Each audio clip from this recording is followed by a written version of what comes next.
All right, number 3.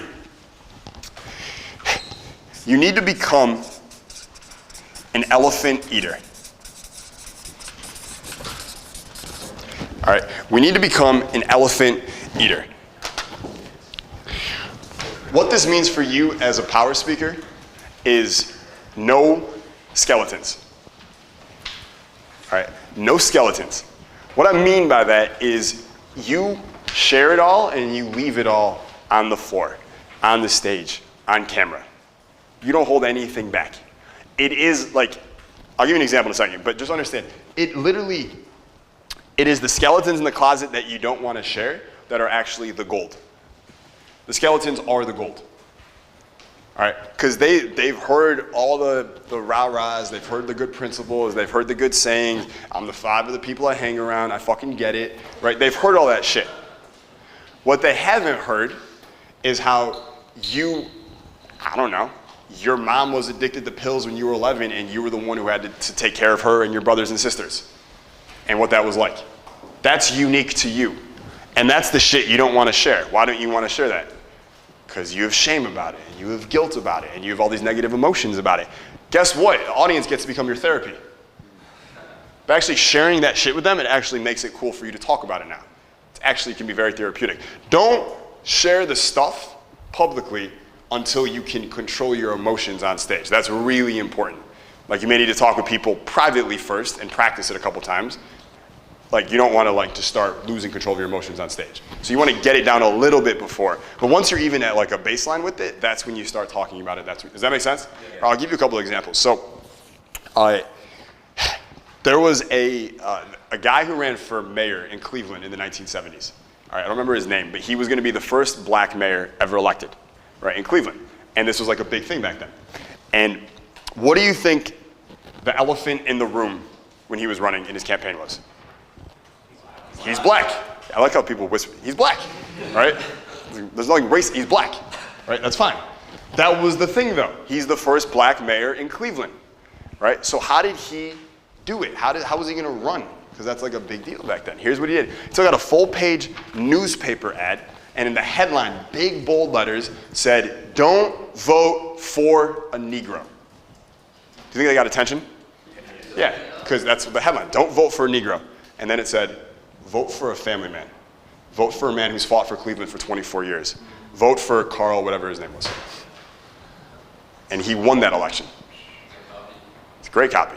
He won that election because he ate the elephant in the room. Most people, when there's an elephant in the room, what do they do with it?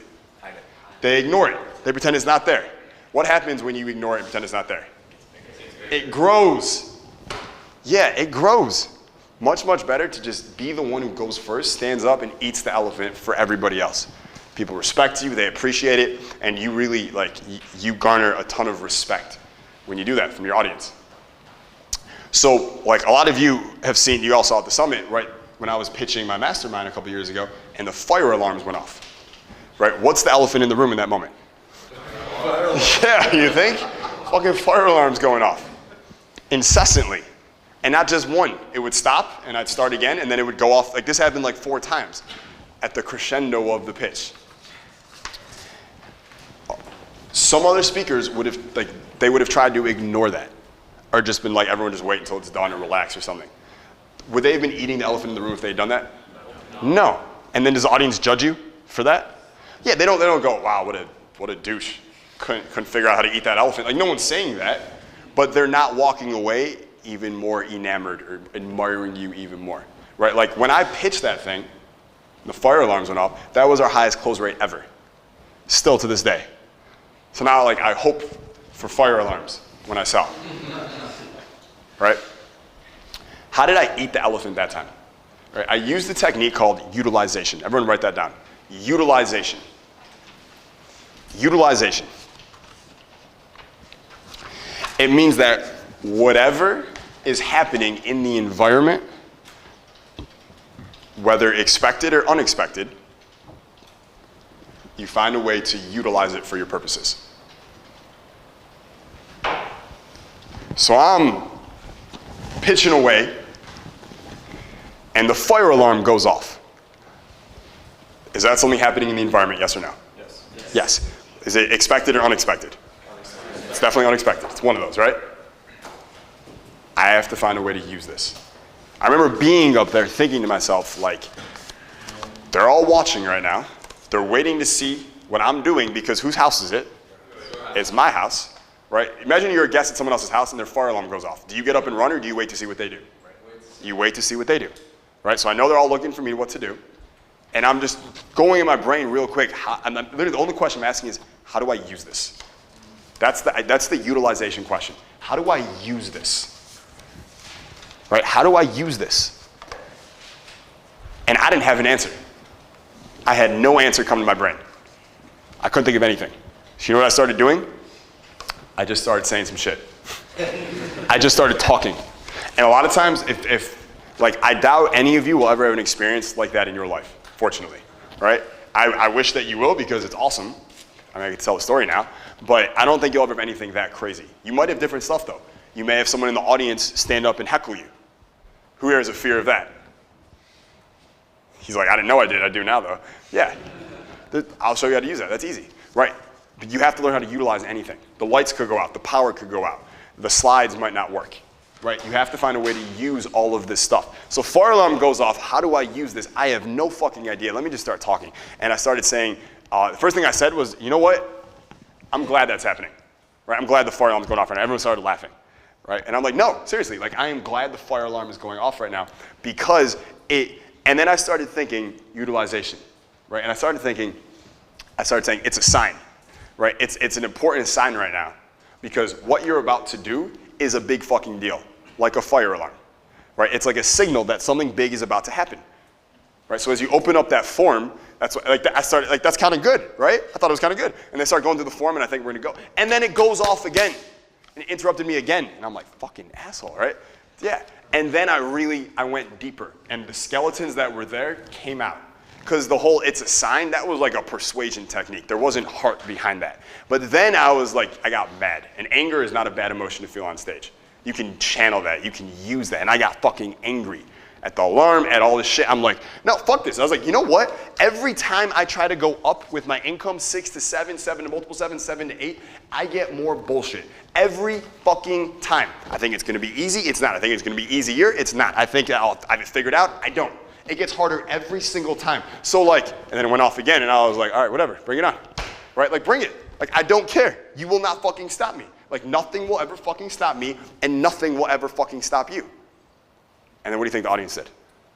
Yeah, they started standing up. Sean was there, he stood up, cheered, it was beautiful.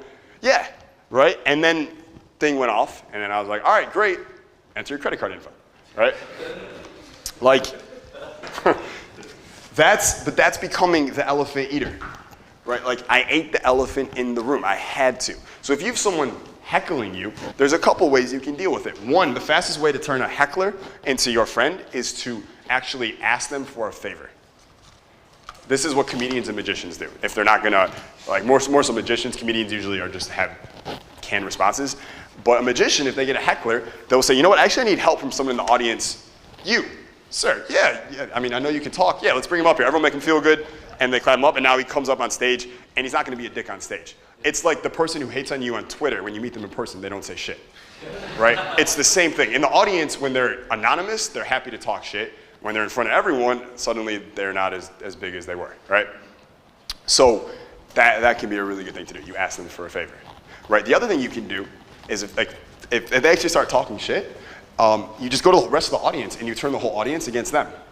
And you say, how many of you here came to improve your lives today? They raise their hand. How many of you came here to like get some value today and add some value into your lives? Great. How many of you here think that if someone keeps interrupting your thought pattern as you're trying to learn and improve your life, they're being really annoying? Yeah. What the hell is this person going to say now? Right? They shut up. So you use the audience against them as well. Okay. Again, that's like hard. You're probably not going to ever have to deal with that. I have spoken hundreds of times. Never in my life have I had that happen to me, but more so, I've never seen it happen to anyone else. So like that idea that you're gonna get heckled when you're speaking, I don't know how many thousands of talks I've seen, I've never seen it happen, right? So anyone who's like, don't worry about that, all right? Probably not gonna happen. But it can go even further. When I say skeletons and eating the elephant, like the audience is on your side, All right, they're completely on your side. They want you to win. No one goes to a talk in the audience hoping the speaker sucks. Everyone goes there thinking, I really hope he's great. I want him or her to be great. So because you know they're on your side, something I used to do, especially when I was younger and did more drugs, when my memory was worse, was I would forget what I was saying sometimes. Like, who here is afraid that you'll forget what you were saying on stage? Yeah, a bunch of you. It's not a big deal. Here's what I would do. All right, I forget what I'm saying. I would go, all right, so I just totally forgot what I was talking about. What was I saying again? And then like 8 people would tell me. I'm like, oh, great, thanks. And then I just continue. There, you don't have to fear that at all anymore. So people like you better. Yeah, of course. I'm humanizing myself at the same time. Yeah, I'm winning them, right? They're on my side now. Like, guys, yeah, sorry, I had a long night last night. Like, what was I saying? Blah, blah, blah. Great, thank you. All right, anyways, and then you just go into it. Like, you don't have, again, what is perfect? Perfect doesn't exist. They don't want you to be perfect. If you forget what you're saying, just tell them you forgot what you're saying and ask them for help. Like, 4 of the most powerful words you can say to open someone up, I need your help. An amazing way to open people up. I need your help. Or, can you help me with this? One of my friends is, he's a dating coach for women. He had a TV show on ABC or NBC. His name is Matthew Hussey, right? He's an English dating coach. He's great, right? And in his book, I think it's called Get the Guy, one of the things he teaches girls is if you see it, you're single, you're looking to meet someone, and you see an attractive guy or someone you'd like to, you wish he would ask you out or something, go up to him and literally say those 5 magic words. Can you help me with this? And just have him help you with anything. And most guys, most of them, if a girl asks him, can you help me with this, what's the guy do? Oh yeah, totally. Well, yeah, I got you, yeah. Because he feels all important and useful now, right? But it works on everybody. I need your help, right? Like, rare is the human being who will say no to that request. I need your help, right? We're very programmed when someone needs our help to want to help them. We're like programmed to want to help, right? So we're going to become elephant eaters. That's number 3.